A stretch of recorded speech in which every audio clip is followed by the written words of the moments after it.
नमस्कार, next 9 news देख रहे हैं आप। आपके साथ मैं हूं किरण यादव। पुष्कर की सभा में जूता उछाल कांड के बाद खेल मंत्री अशोक चांदना पूर्व डिप्टी सीएम सचिन पायलट पर खुलकर हमले कर रहे हैं। पहली बार सचिन पायलट पर गहलोत सरकार का कोई मंत्री इस अंदाज में निशाना साध रहा है। राजनीतिक जानकार इसके पीछे सियासी कारण बता रहे हैं। साथ ही अब ये लड़ाई और तेज होने की संभावना जताई जा रही है। इसे अशोक गहलोत खेमे की तरफ से लड़ी जाने वाली लड़ाई से भी जोड़कर देखा जा रहा है। पायलट को लेकर चांदना की तल्खी की सियासी कई वजह से हो सकती है। वो दोनों गुर्जर समाज से आते हैं। पायलट परिवार का राजस्थान और पड़ोसी राज्यों गुर्जर समाज में बड़ा प्रभाव है। इसका फायदा सीधे तौर पर सचिन पायलट को मिला। पायलट के मुकाबले चांदना गुर्जर समाज में प्रभाव के मामले में अभी जूनियर माने जाते हैं।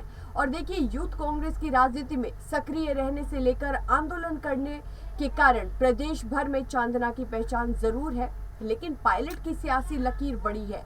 बताते हैं कि अब पायलट विरोधी खेमा जो चांदना की लकीर को बड़ा करने के प्रयास में है। इसलिए गहलोत और पायलट के खेमों के बीच में लड़ाई अभी चल रही है। और आपको हम ये भी बता देते हैं कि पायलट परिवार का राजस्थान और पड़ोसी राज्यों गुर्जर समाज में बड़ा प्रभाव है। इसका फायदा सीधे तौर पर सचिन पायलट को मिलता रहा है। जूता उछाल घटना के बाद कांग्रेस में पायलट विरोधी घड़ा लगातार आक्रामक है। राजनीतिक जानकारों का मानना है कि चांदना को अब पायलट विरोधी खेमा गुर्जर समाज में बड़ा नेता बनाने की मुहिम पर काम कर रहा है। पायलट विरोधी धड़े की रणनीति आपको बता दें कि जुझारू चेहरे के तौर पर अशोक चांदना को गुर्जर समाज में बड़े नेता के तौर पर स्थापित करने की मांग भी की है और गुर्जर समाज में पायलट के बराबर नेता तैयार करने की रणनीति पर काम चल रहा है। पायलट फैक्टर को बैलेंस करने के लिए गहलोत सरकार ने गुर्जर समाज से अशोक चांदना के बाद शकुंतला रावत को कैबिनेट मंत्री बनाया। पिछले विधानसभा चुनाव में सचिन पायलट के सीएम बनने के परसेप्शन से गुर्जर वोटों का कांग्रेस को जबरदस्त फायदा मिला था। राजनीतिक विश्लेषकों का अनुमान है कि गुर्जर समाज के एक तरफा वोट कांग्रेस को मिले थे। इसका नतीजा ये हुआ कि बीजेपी से एक भी गुर्जर विधायक नहीं जीता और कांग्रेस के गुर्जर समाज से 8 विधायक बने। गुर्जर पहले भारतीय जनता पार्टी की तरफ से रुझान रखते थे, लेकिन पायलट फैक्टर से नैरेटिव बदला। गुर्जर समाज के वोटर्स पर सामाजिक तौर पर पकड़ बनाने के मकसद से अब लकीर बड़ी करने की लड़ाई शुरू हो गई है। सचिन पायलट जब प्रदेश अध्यक्ष बनकर आए, उस वक्त अशोक चांदना यूथ कांग्रेस के प्रदेश अध्यक्ष होने के अलावा कांग्रेस के 21 विधायकों में से एक युवा विधायक थे। उस वक्त चांदना और पायलट के रिश्ते सहज थे। विपक्ष में रहते हुए यूथ कांग्रेस ने जब भी बड़ा प्रदर्शन किया, उसमें सचिन पायलट जरूर रहते थे। किसानों के मुद्दों को लेकर भारतीय जनता पार्टी राज में मार्च 2015 में विधानसभा पर विरोध प्रदर्शन के दौरान हुए लाठीचार्ज में सचिन पायलट, अशोक चांदना और उस समय के राजस्थान यूथ कांग्रेस के इंचार्ज और पंजाब में अभी मौजूदा प्रदेश अध्यक्ष अमरिंदर सिंह राजा वर्डिंग भी घायल हुए थे।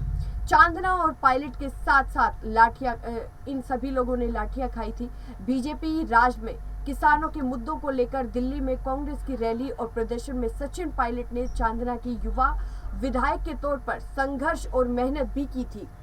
और आपको हम ये भी बताते चले कि कांग्रेस सरकार बनते ही दूरियां बन गई और बाद में जितने भी मतभेद थे वो बदल गए। 2 साल पहले सियासी संकट के समय अशोक चांदना सहित गुर्जर समाज के 5 विधायक अशोक गहलोत कैंप के साथ रहे। इसके बाद ही चांदना और पायलट के बीच तल्खी बढ़ती हुई नजर आई। गहलोत सरकार से भी चांदना की नाराजगी रही है। इसकी असली वजह स्पोर्ट्स काउंसिलिंग अध्यक्ष कृष्ण पुनिया से विवाद था। दोनों के बीच अब भी मतभेद है। गहलोत सरकार से भी चांदना की नाराजगी रही है और इसकी वजह हमने आपको अभी भी बताया कि स्पोर्ट्स काउंसिलिंग अध्यक्ष कृष्णा पुनिया से जो उनका विवाद है वो है।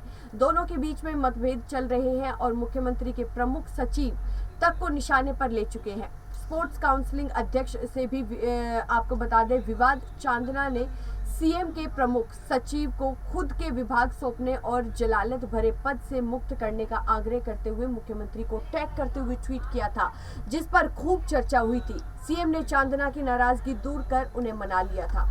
चांदना की नाराजगी की असली वजह स्पोर्ट्स काउंसिलिंग अध्यक्ष कृष्ण पुनिया से विवाद था। दोनों के बीच में बहुत सारा विवाद चला और आपको बता दें कि मंत्री अशोक चांदना के सचिन पायलट को सीधी चुनौती और धमकी देने के बावजूद अब तक उनके खेमे से कोई भी बयान नहीं आया है। पायलट समर्थक किसी भी विधायक और नेता ने चांदना को जवाब नहीं दिया है। आपको बताते ये भी चले कि देखिए बताया ये जा रहा है कि पायलट खेमा सियासी रणनीति के तहत चांदना को जवाब नहीं दे रहा। इसके पीछे चांदना को अहमियत नहीं देने का मैसेज देने की कोशिश की जा रही है।